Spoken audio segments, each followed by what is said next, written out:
இல்லை மதிய சேலத்தில் ஒரு காது கேட்காத வாய் பேச முடியாத ஒரு மாற்றுத்திறனாளி 2 வீலரில் பெட்ரோல் போட்டுட்டு இருக்காரு.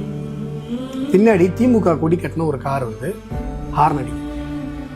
காது கேட்காதவர், காது கேட்கல, அவரு காசு கொடுத்து அந்த திமுக குண்டர்கள் திமுக கொடி கட்டின அந்த கார்ல இருந்து இறங்கி வந்து இல்லைங்க சைடில் சொல்ற காது வாய் பேச அப்படி அடிக்கிறாங்க. பலர்னு அடிக்கிறாங்க. உலகத்துல மனுஷனா போற எவனுக்காவது இப்படி ஒரு குரூர மனநிலை வரும்? எவனுக்காவது? திமுக காரன் வந்து அதெல்லாம் விட்டு மனுஷன் தானே. காது கேட்காத வாய் பேச முடியாத சமிஞ்சையில வந்து இல்லைங்க எனக்கு காது ஹார்ன் அடிச்சு ஏன்னா நான் முதல்ல வண்டி நான் கேட்கறான். காது கேட்காதுங்கன்னு சொல்றாரு.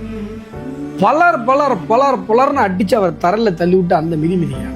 இந்த சம்பவம் நடந்து 8 நாட்கள் ஆகி கூட அந்த திமுக குண்டர்களை காவல்துறை கைது செய்யவில்லை.